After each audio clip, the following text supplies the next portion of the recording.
Working with the Law by Raymond Holliwell. Chapter Law of Obedience. Obey my voice, and I will be your God, and you shall be my people.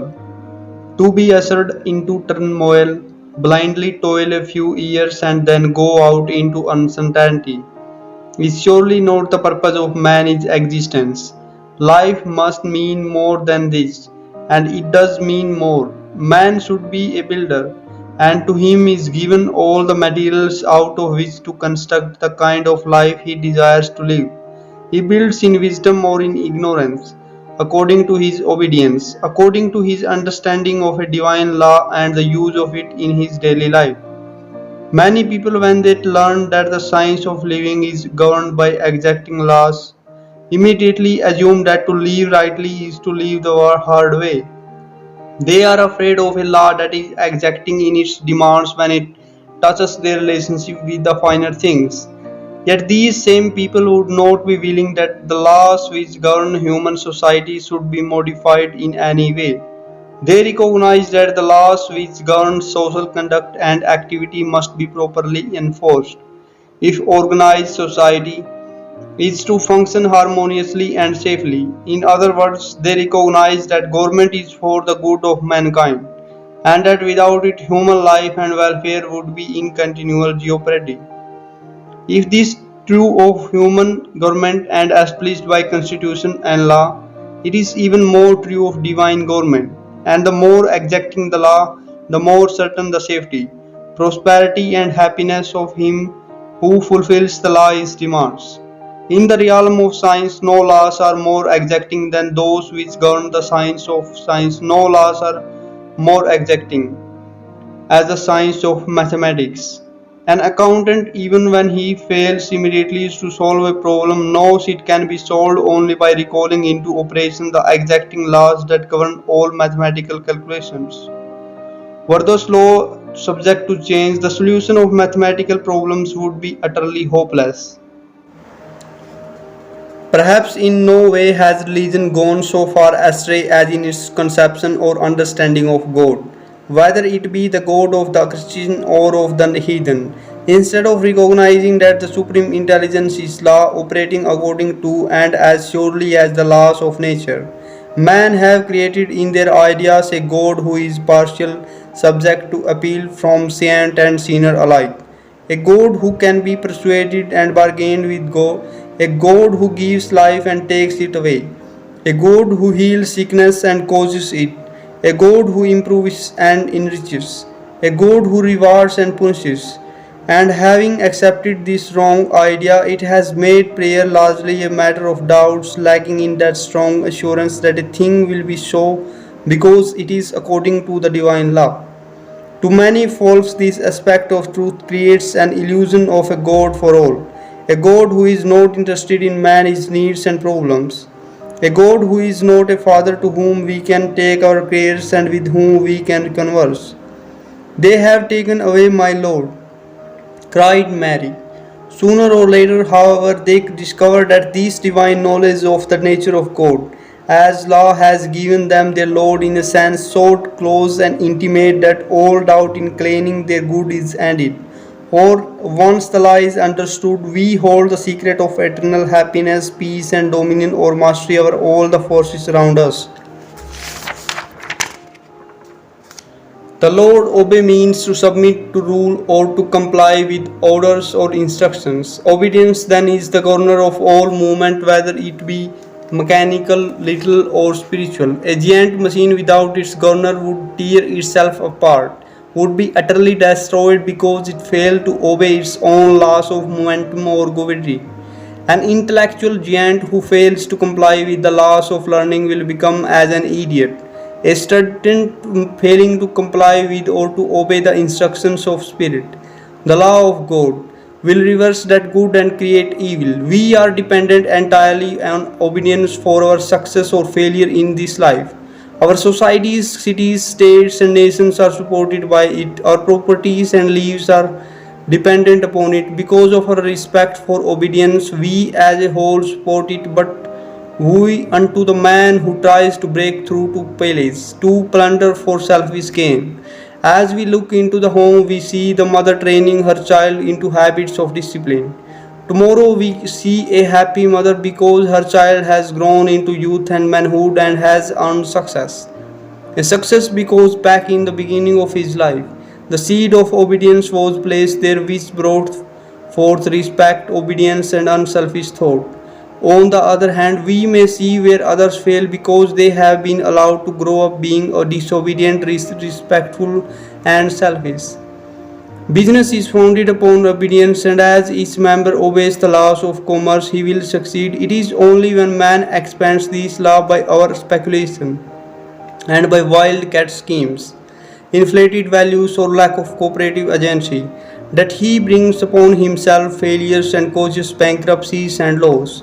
All our problems of life are due in some measure to our obedience to the law of thought and its creator, God. Our difficulties have been in knowing what to obey and what not to obey. We see in nature the answer. She has no trouble she cannot overcome. She has no problem she cannot solve. She has no burden she cannot bear. No task she cannot perform. Why? All her operations are governed by the mighty law of harmony and order which constantly removes every discord, which heals all diseases, which rights every wrong, which supplies every need. If in the winter a young sprout attempts to break through the soil before season, Mother Nature destroys that sprout, reels it off, or freezes it out. Yet at the same time, the very snow and ice that freeze this little unruly sprout serve as a blanket of warmth and protection to the other seedlings complying with her laws. When man wishes to use nature in his work, such as farming or gardening, he must know how to comply with nature's law. In turn, as he obeys her laws, he derives the best results, and in the end, he will enjoy the greatest harvest. He who obeys the laws of nature and acts as her obedient servant later becomes the master and reaps a full harvest. Every student who obeys the law and is a true servant of good will become a greater soul and will reap the power to control his every condition and enjoy blessings galore.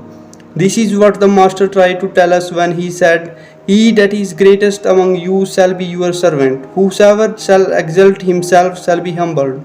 Whosoever shall humble himself shall be exalted." Yet this does not picture for us a weakling, one who gives way to the stronger or is easily brushed aside by the more aggressive. For Paul says, "When I am weak, I am strong," meaning, of course, that when he is weak to obey the law of good, he is strong and spirited. Our mistakes are largely due to the fact that we have obeyed more readily the laws of earth than the laws of spirit. We have subjected our ideas to the outward appearances of things rather than to the inner truth as the law teaches them. Peter and the apostles said to those who gathered about them in the marketplace, "We must obey God rather than man. We must obey the law of good rather than the law of man." They knew that an individual is only as he thinks he is, and if he obeys the promptings of the Spirit or the urge of his senses, his results will be accordingly. Paul says, "No, ye not we yield yourselves servants to obey. His servants are to whom we obey, whether of sign into death or obedience into righteousness."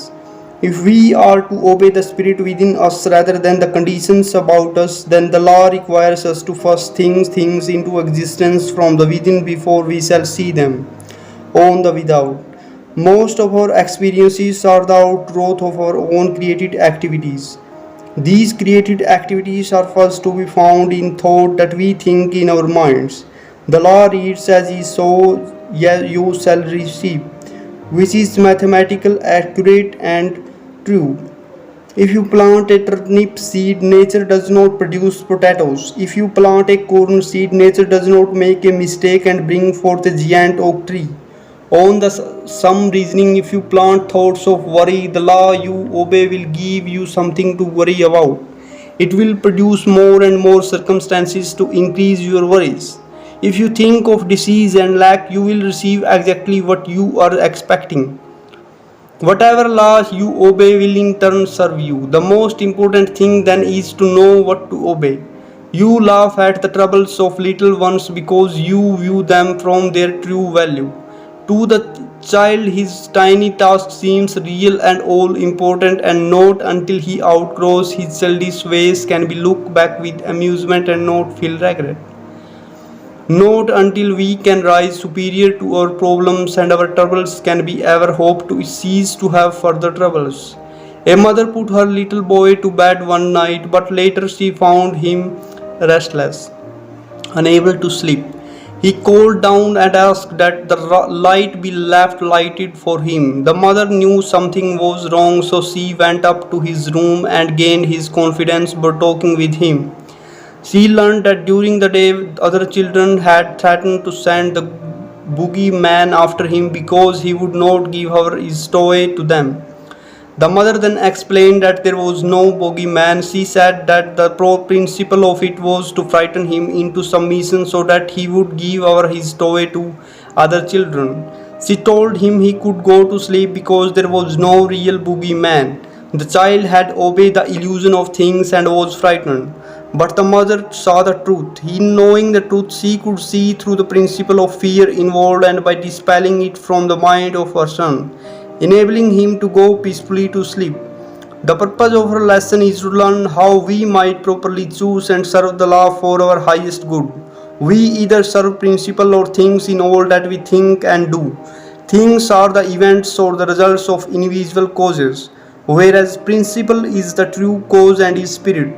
Principle is that which we think in our minds, and things are the results of those thoughts. A man who obeys illusion or worship things will have burden to carry. A man's burdens are the things which he claims as his personal property, things that he feels are his very own, and therefore he must protect and serve them. Years ago, a relative of mine worshipped illusion and things. He strove to accumulate riches. He worked so hard gaining his wealth that he lost his health.